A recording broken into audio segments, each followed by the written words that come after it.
Vasco da Gama e Independente Rivadavia têm características peculiares no momento em comum. O elo que une algumas coisas interessantes desses dois clubes é o Fluminense. Os dois clubes serão os adversários do Fluminense nas oitavas de finais da Copa do Brasil e da Copa Libertadores. E as coisas em comum que eu falei, as histórias curiosas que esses dois clubes têm em comum e que tem a ver e é por causa do Fluminense, eu falo já já.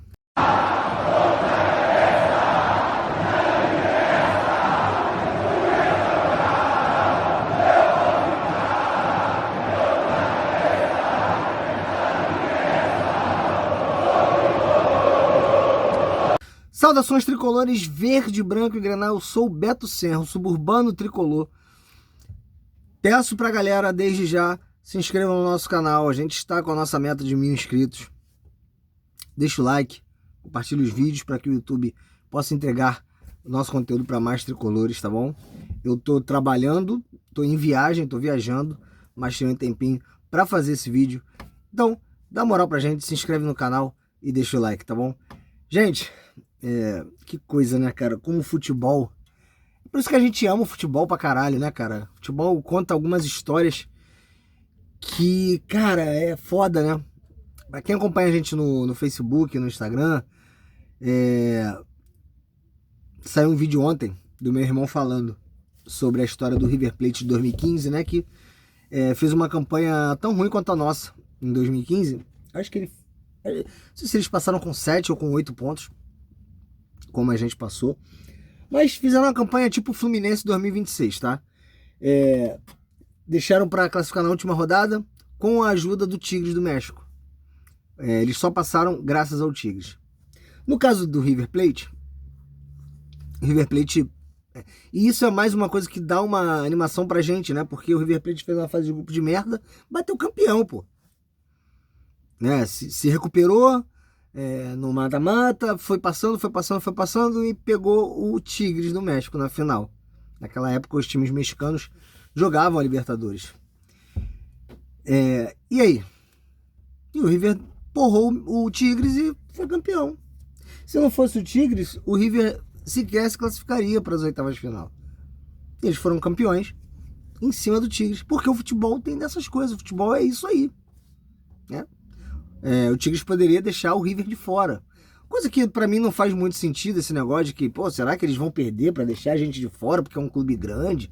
Para mim não faz muito sentido, porque tem premiação, tem questão de primeiro lugar geral, enfim, cara, é falta de respeito com o seu torcedor, uma instituição jogar para perder ou para não ganhar para prejudicar outra. Desculpa, é meu pensamento. E seria, na minha opinião, se o Rivadavia fizesse isso contra o Bolívar.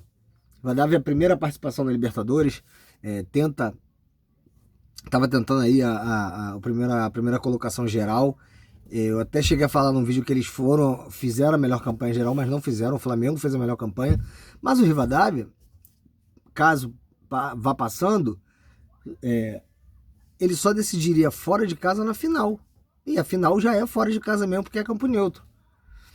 Quer dizer, se fosse contra o Flamengo, no caso. Porque o Flamengo tá do outro lado da chave. Então, assim, não tem porquê eles... Não tinha porquê, na minha cabeça, eles deixaram de ganhar só pra prejudicar o Fluminense. Até porque poderia botar o Bolívar, encarar o Bolívar no mata-mata, chegar na altitude e tomar porrada. Então não faz muito sentido isso aí pra mim.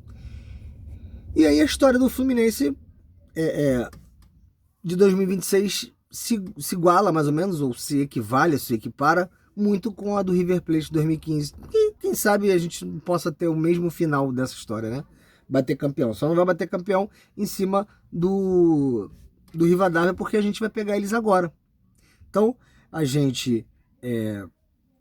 o Independiente Rivadavia credenciou o Fluminense a disputar umas oitavas de final para enfrentar eles próprios. E assim, vamos lá, tá?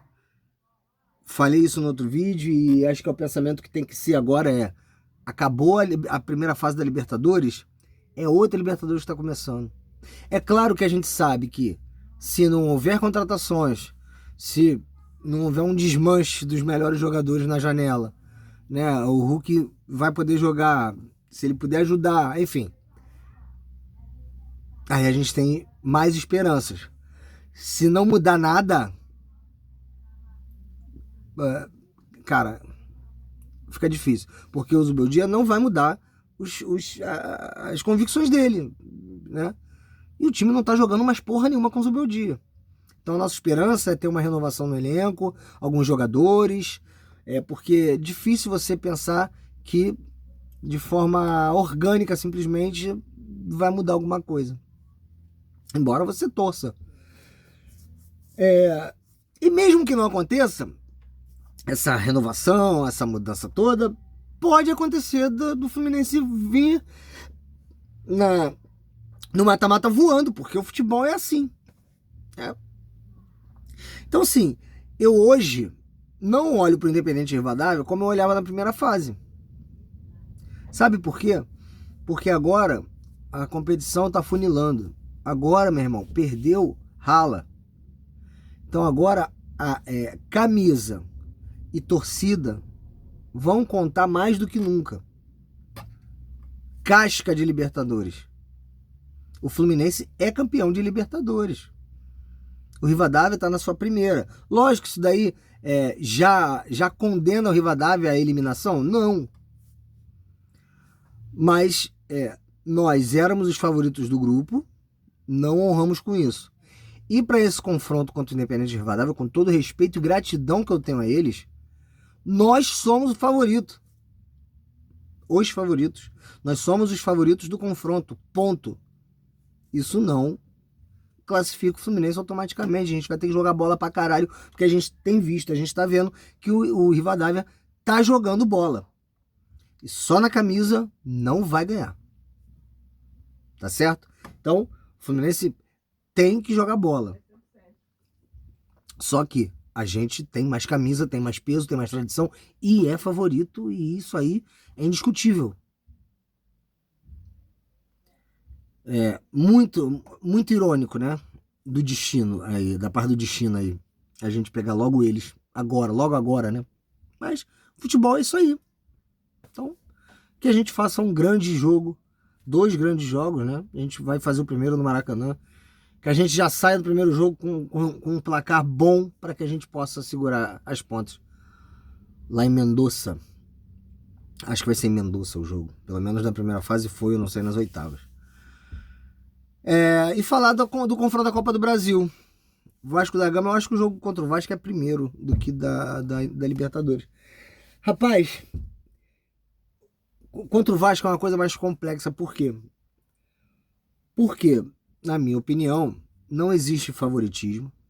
O fato do Fluminense estar mais bem colocado no Campeonato Brasileiro, ter um elenco melhor, superior ao Vasco, na minha opinião, ter vir décadas em melhor momento do que o Vasco, isso não torna o Fluminense favorito. O fato do Fluminense se cagar contra o Vasco, o fato do Vasco ter mais vitórias no confronto direto, o fato do Vasco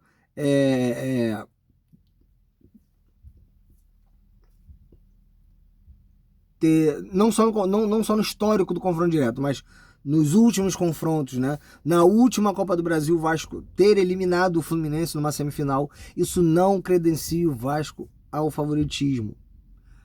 Clássico é clássico e vice-versa, já dizia o poeta.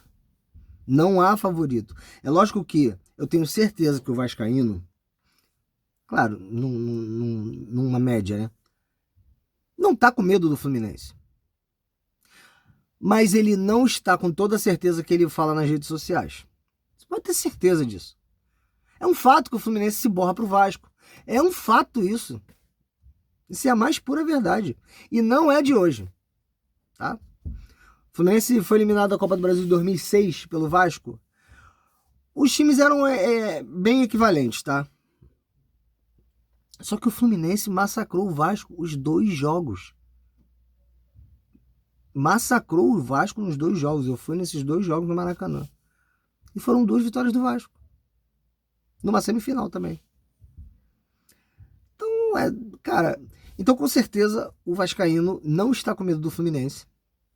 Mas ele tem um receio natural de que é um grande clássico, embora eles digam que não é, que o Fluminense é um time pequeno. Eles adoram essas bravatas, essas fanfarronices que, cara, eu não começo nenhuma discussão. Nem 2 segundos de debate, de discussão, quando eu começo com essa fanfarronice. Eles sabem que é um grande clássico, que é um grande adversário, que é um rival histórico, um clássico centenário. E que não tem favorito. Eles sabem disso.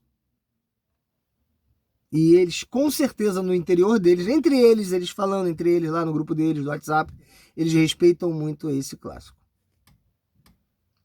E o Tricolor, que também, você vai ver Tricolor falando que, porra, não vai perder pro Vasco de novo, ser eliminado pro Vasco de novo. O Vasco tá já quase na beira da zona de rebaixamento, não faz sentido perder pro Vasco, e coisa e tal, e papapi, papapó. Logicamente vai ter Tricolor falando. E vai falar que não tá com medo. Eu não tô com medo do Vasco. Eu não tenho medo do Vasco. Só que é o receio natural de ser um grande clássico, um clássico histórico, um clássico centenário, um grande rival. Atravessa um século difícil. São 3 décadas na merda. Isso é fato, cara. Dito isso, não tem favorito. Na minha visão, o Vasco não diminuiu um centímetro do seu tamanho institucional. Foda-se, é só minha opinião. Então o Fluminense tem que respeitar muito, sim, como o clássico em si, o tamanho do adversário. Agora, falando aqui entre a gente não pode aceitar nem um décimo da postura que o Fluminense teve, principalmente no jogo do Brasileiro. Porque no jogo da Copa do Brasil, a gente deu muito mole no primeiro jogo, né, que tomou aquela virada, com falhas individuais, falhas coletivas. No segundo jogo, a gente vence o jogo e merece vencer demais. A gente merece a classificação no segundo jogo. A gente merece ganhar aquele jogo de mais de 1-0. Mas, incompetência, falta de sorte, leva o jogo para os pênaltis, a gente perde nos pênaltis. No jogo do Carioca, a gente fez um primeiro jogo muito bom na semifinal do Carioca. Não sei se vocês vão lembrar. O primeiro jogo foi muito bom e foi só 1-0 também. E o segundo jogo, o Fluminense também já não jogou nada. Só que quem estava se borrando era o Vasco. Tanto é que aquele menino perdeu o pênalti, o menino estava suando frio na hora do pênalti. E aí veio o jogo do Brasileiro, que a gente faz 2-0. Era só fechar o caixão. Só que eles estavam em maior torcida, a torcida se inflamou, que é um mérito da torcida do Vasco, porque estava perdendo 2-0. Jogando muito pior. O Fluminense estava dominando aquele jogo. Faz 1-0, a torcida se anima, se empolga, vai para cima, e aí fudeu. O Fluminense se caga, se borra. E o Vasco simplesmente vira para 3-2. Assim, como se não fosse nada. Como se estivesse enfrentando a Olaria. Essa postura que o Vasco teve contra o Fluminense no Brasileiro é que eu quero ver do Fluminense contra o Vasco na Copa do Brasil. Será que vai conseguir? Eu espero que sim. O Fluminense é o melhor time. O Fluminense faz uma temporada melhor, mas não tem favorito. É 50-50. Fato. E não, comigo você não vai ver essas bravatas de que perder pro Vasco é inaceitável. Não na questão de diminuir o tamanho da instituição. Agora, o time deles é inferior ao nosso. Eu acho que perder pro Vasco é inaceitável no sentido de que, porra, de novo. Vai ser eliminado de novo pro Vasco. Clássico não se joga não, gente. Se ganha. Não é pra ficar entrando todo clássico tomando porrada não, pô. Então, prevejo aí dois jogos, dois confrontos duríssimos, né? Tanto pela Libertadores quanto pelo Brasileiro. Eu acho que tende a ser mais duro ainda o da Copa do Brasil. Eu falei brasileiro, né? A Copa do Brasil, por ser um clássico histórico tradicional e pelo momento do confronto direto ali, a gente, essa draga toda contra o Vasco, eu acho que tende a ser mais difícil. Contra o Independente Rivadavia, acho que está na hora da gente colocar cada um no seu patamar e ser grato a eles, respeitá-los, respeitar a ótima campanha que fizeram até aqui e despachá-los. Eu acho que isso aí é o normal. Tudo bem que futebol não existe esse bagulho de normal, mas o que a gente tem que fazer é isso. Para resumir, na Libertadores, o nosso papel é eliminar o Independiente Rivadavia, na minha opinião. E na Copa do Brasil, o nosso papel é competir contra o Vasco. É não se esmoecer. É jogar de cara limpa, igual para igual e competir, cara. E lutar. Agora, resultado de clássico não tem como prever. Dois confrontos diferentes, duas histórias interessantes. E o ponto básico aí, o ponto referencial dessas histórias é o Fluminense. Então que o Fluminense passe nas duas competições para terminar essas duas histórias aí de uma forma mais bonita, né? Vou ficando por aqui. Em breve eu venho com um vídeo aí para falar sobre o primeiro semestre do Fluminense, dos campeonatos que ele jogou, enfim. Para fazer um breve resumo, né? Não se esqueça de se inscrever no nosso canal, deixar o like, compartilhar os vídeos e ajudar a gente a chegar aos 1000 inscritos, tá bom? Forte abraço, saudações tricolores. Isso aqui é Fluminense pra caralho. Até a próxima.